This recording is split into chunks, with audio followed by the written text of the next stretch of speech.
Entraremos ahora a ver el término de farmacocinética y conocer qué significa esta palabra. Entre los objetivos que veremos para esto están definición de qué es farmacocinética, reconocer los distintos procesos que sufre un fármaco cuando ingresa al cuerpo, identificar lo que es vida media, concentración máxima y Tmax. Además, conocer las vías de administración y su diferencia farmacocinética. Por definición, la farmacocinética es la parte de la farmacología que estudia los fenómenos que sufre el fármaco en el cuerpo humano, su absorción, su vida media, metabolismo y eliminación. De una manera fácil, es lo que el cuerpo le hace al fármaco. Al estudiar profundamente el tema, encontraremos que algunos factores modifican la farmacocinética. Por ejemplo, la edad, sexo, raza, enfermedades subyacentes en el hígado, riñón o pulmón, interacciones con drogas, tabaco, café y té. Pero veamos qué es lo que pasa cuando uno toma un medicamento. Este ingresa por la boca, pasa por el esófago, llegando al estómago, en donde se disuelve y se libera lo que se conoce como principio activo. Este empezará a absorberse en algunos medicamentos en el estómago y en otros en distintas porciones del intestino delgado. Del intestino el medicamento tiene que pasar a la sangre y, o sea, llega al torrente circulatorio y de ahí se distribuye hacia todo el cuerpo. El fármaco es captado entonces por el hígado, el cual lo metaboliza en la mayor parte de fármacos, y otras ocasiones es el riñón el encargado de eliminar los fármacos o los metabolitos que han sido producidos en el hígado. Entonces algunos fármacos se excretan por vía renal en forma inalterada y otros en forma de metabolitos. Entonces, si recapitulamos qué le sucede a un fármaco cuando entra al cuerpo, pues primero se administra, luego tiene que absorberse, luego se distribuye en todo el cuerpo y por último se elimina, ya sea por biotransformación hepática o por excreción renal. ¿Qué sucede si vemos esto desde el punto de vista de concentración en plasma de un medicamento? Si vemos en la gráfica tendríamos dos puntos o dos formas de medirlo, uno por concentración y el otro por tiempo. Todo fármaco entrará al cuerpo, subirá su concentración plasmática y luego se eliminará. De aquí que surgen dos fases en esta curva. La primera mitad es la absorción y la distribución y la segunda mitad es la eliminación. Existe el punto máximo en esta curva, el cual es la máxima concentración del fármaco. Esto se conoce como Cmax. El tiempo en el que se ha alcanzado este Cmax se conoce como Tmax y es el tiempo necesario para que un fármaco alcance la concentración máxima.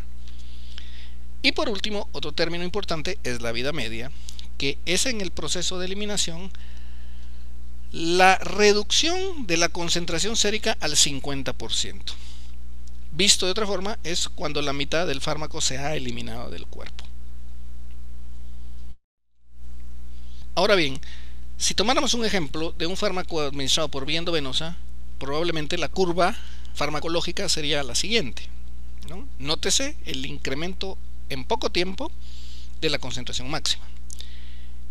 Y la siguiente es un ejemplo que podría ser una administración por vía subcutánea, donde la meseta es muy amplia, dado que el fármaco se continúa absorbiendo con el transcurso del tiempo.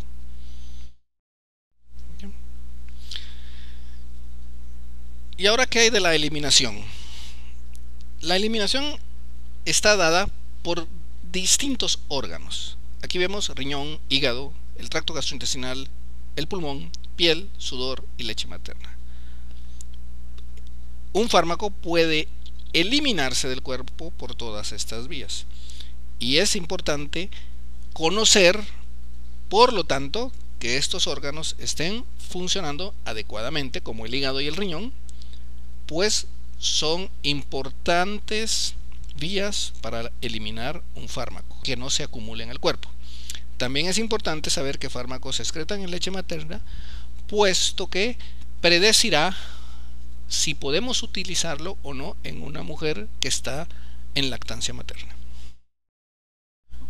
Otro punto importante en farmacocinética es el rango terapéutico, y esto se refiere a la concentración que el fármaco debe de alcanzar en plasma y que surta el efecto deseado. Y esto en algunos fármacos, como en el modelo que vemos ahí, es muy amplio. Pero ¿qué sucede si incrementamos la dosis? Pues vamos a llegar a lo que es un nivel tóxico, y por el contrario, si no damos la dosis suficiente, el paciente va a estar subdosificado y no va a existir efecto terapéutico. Entonces, el rango terapéutico es muy importante conocerlo en cada fármaco para saber su dosis. Esta dosis va a depender del escenario clínico que tiene el paciente, del fármaco, si se combina con otros medicamentos, si está bien el estado del hígado y el riñón. Y vemos aquí en esto un rango terapéutico muy estrecho, por ejemplo el de los digitálicos, ¿no?, en donde es muy fácil intoxicar a un paciente o es muy fácil subdosificarlo. Entonces, en la medida que sepamos cuál es el rango terapéutico de un fármaco, podemos predecir complicaciones y ajustar la dosis apropiadamente. Adicionalmente, los fármacos pueden administrarse por diferentes vías. Aquí vemos algunas de las más importantes: endovenosa, intramuscular, oral, rectal, subcutánea, por inhalación y tópicas. Y veremos algunas características de cada una de estas. La endovenosa se caracteriza por ser muy rápida, se usa en emergencias y obviamente es una de las vías más riesgosas. La intramuscular, pues con ella estamos evitando fundamentalmente el paso gastrointestinal, pero tiene un problema que duele. La vía oral es muy conveniente, es cómoda y barata. La vía rectal, pues evita el paso hepático, pero es errática. La vía subcutánea es de uso muy limitado, por lo regular a insulina y vacunas.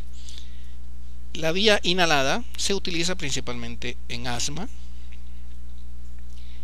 Y la vía tópica pues está en forma de cremas, gotas y óvulos vaginales. Es importante recordar que con cada una de estas vías la curva farmacológica será diferente. Para finalizar, haremos un resumen de lo visto. Lo primero fue el término de farmacocinética y su definición. Vimos la absorción, distribución y eliminación de un fármaco. Vimos el término de vida media, concentración máxima y Tmax. Aprendimos también lo del margen terapéutico y toxicidad de un fármaco. Y hemos visto las principales vías de administración.